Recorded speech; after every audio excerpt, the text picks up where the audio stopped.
Welcome to మలిన్ kitchen. ఈ రోజు అయితే మనం నెల్లూరు చేపల పులుసు చేసుకుందామండి. చాలా టేస్టీ సూపర్గా ఉంటుందండి ఈ పులుసు. ఈ పచ్చిమిర్చితో తింటే మనం వావ్, పొద్దున్న చేసుకొని మనం సాయంత్రం తినొచ్చు, లేకుంటే రాత్రి చేసుకొని మధ్యాహ్నం అన్నంలో తినొచ్చు. చాలా టేస్టీ సూపర్గా ఉంటుందండి ఈ చేపల పులుసు. మీరు తప్పకుండా ట్రై చేయండి. రెసిపీ నచ్చితే లైక్, షేర్, కామెంట్, సబ్స్క్రైబ్ చేయండి. మర్చిపోకండి మీ ఫ్రెండ్స్కి షేర్ చేయండి.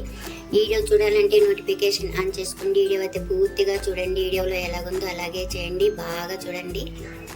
చాలా వేడిగా ఉందండి. బాగా చల్లారితే చాలా బాగుంటుంది. బాగా చూసేయండి. Thank you. చూడండి, మనమైతే చేప ముక్కలు నేను అర్ధ కిలో చేప ముక్కలు తీసుకున్నానండి. అరకిలో బాగా శుభ్రంగా నిమ్మరసం, ఉప్పు, వెనిగర్ వేసి మనం శుభ్రంగా కడగాలండి. నీసు వాసన ఉండదు. ఇప్పుడు మనం ఈ చేపల్లో ఉప్పు వేసుకోవాలండి, సాల్ట్ మనం ఇందులో. అలాగే ఒక స్పూన్ కారం పొడి వేసుకోవాలి. వేసుకున్న తర్వాత మనం చేప ముక్కలకి బాగా పట్టించేసుకోవాలి. ఇలాగా అంతా ఇలా మొత్తానికి బాగా పట్టించుకున్నాం మనం కారంని, ఉప్పు. ఇప్పుడు మనం ఇది పక్కన పెట్టేసుకుందామండి. ఇంకో ప్రాసెస్ చూద్దాం.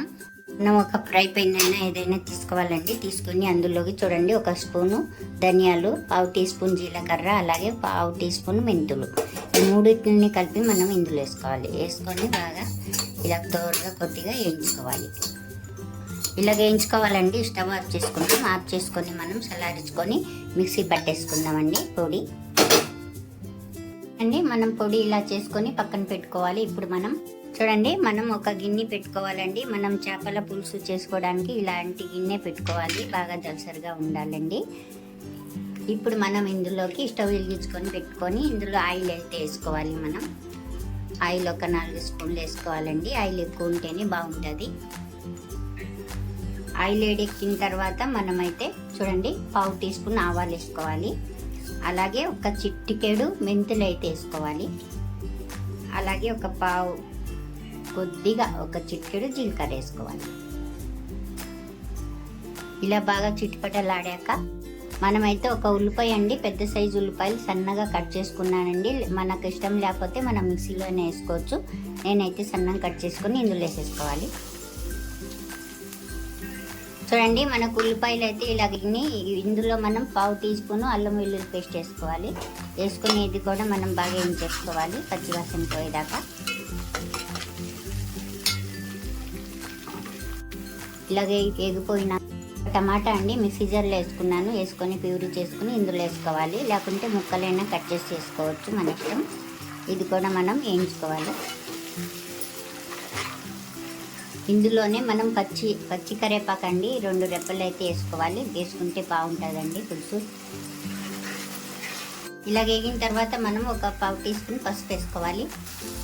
ఇలా వేసుకున్నాక మనం చూడండి, ఒక స్పూను కారం అండి. మనం కారం ఎంత తింటే అంత వేసుకోవచ్చండి. చేపల పులుసులో కారం ఉంటేనే బాగుంటుంది.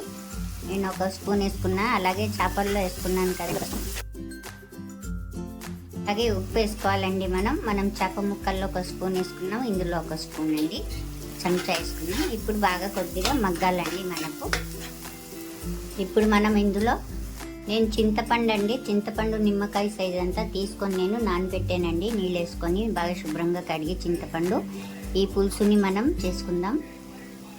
తీసుకున్నాక ఈ పులుసుని మనం ఇందులో వేసేసుకోవాలండి.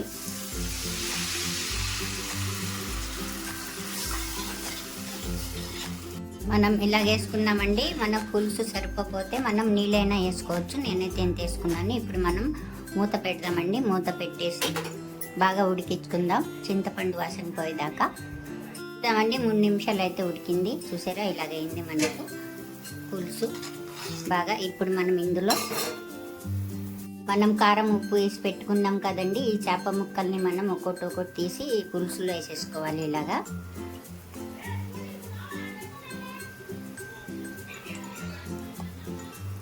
అన్నీ వేసుకోవాలి.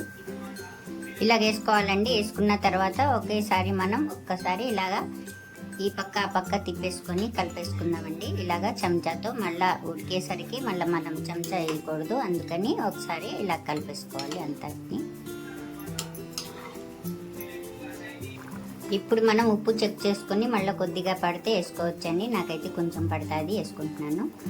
వేసుకొని ఒక్కసారి ఇలా కలిపేసుకొని మళ్ళీ మూత పెడదామండి. మూత పెట్టి ఒక 2 నిమిషాలు ఉడికిస్తాం. చూద్దాం మనం 2 నిమిషాలు అయితే అయింది. ఇలాగైతే ఉడుకుతా ఉంది. ఇప్పుడు మనం ఒకసారి అయితే మనం ఇలా కలిపేసుకోవాలండి. మనం చెంచా వేయకూడదు, ఇలాగే మనం కలుపుకోవాలి గిన్నెతోనే. ఇప్పుడు ఇందులో మనం మసాలా చేసి పెట్టుకున్నాం కదండి, ఆ మసాలా పొడిని మనం ఈ చేప ముక్కల్లో వేసేసుకోవాలి. వేసుకొని మళ్ళీ కలిపేసుకుందాం. ఇలాగే మొత్తం మసాలా అంతా చేప ముక్కలు పట్టాలండి. ఇలాగే కలుపుకోవాలి. కలిపిన తర్వాత ఇప్పుడు ఇలా ఘాట్లు వేసుకొని మనం ఇందులో వేసేసుకోవాలి. చేప ముక్కలు మన ఇష్టం, ఇలాగ వేసుకుంటే చాలా బాగుంటాయండి పచ్చిమిర్చి అయితే. అలాగే మనం మామిడి ముక్కలండి, పచ్చి మామిడికాయ ముక్కలు అయితే మనం ఇందులో వేసుకోవాలి చేపలు. అలాగే కొద్దిగా పచ్చి కరివేపాకు మళ్ళీ పైనుంచి వేసుకోవాలి. అలాగే మనం కొత్తిమీర కూడా వేసుకోవాలండి. కొత్తిమీర వేసి చేసుకుంటే చాలా బాగుంటుందండి పులుసు. అలాగే మనం ఒక్కసారి అయితే ఇలాగా కలిపేసుకుందాం. దీంతోనే చూడండి, ఇలా కలిపేసుకున్న తర్వాత మళ్ళీ మూత పెట్టేసి ఒక 10 నిమిషాలు అలాగే చిన్న మంట మీద ఉడికిస్తాం. చూద్దామండి, 10 నిమిషాలు అయితే అయిపోయింది. మనకు ఇలాగైతే ఉడికింది చూసారా. ఒక్కసారి అయితే ఇలాగ మళ్ళీ కలుపుకుందాం. మనం షేర్వా చూసుకోవాలండి, ఎంత గ్రేవీ. కొత్తిమీర వేసుకోవాలండి ఇందులో. ఇప్పుడు మనం చెంచాతో చూద్దాం గ్రేవీ సరిపోయిందో లేదో. నాకైతే ఇలా సరిపోయిందండి గ్రేవీ. చూసారా, ఇలాగైతే సరిపోయింది నాకు. ఇప్పుడు మనం స్టవ్ ఆఫ్ చేసేసుకుందామండి. ఇంకా మరి కొంచెం కొత్తిమీర వేసుకొని ఆఫ్ చేసుకుందాం. అంతే అండి, ఎంతో టేస్టీ అయిన నెల్లూరు చేపల పులుసు అయితే రెడీ అయిపోయింది. ఈ రెసిపీ నచ్చితే లైక్ చేయండి.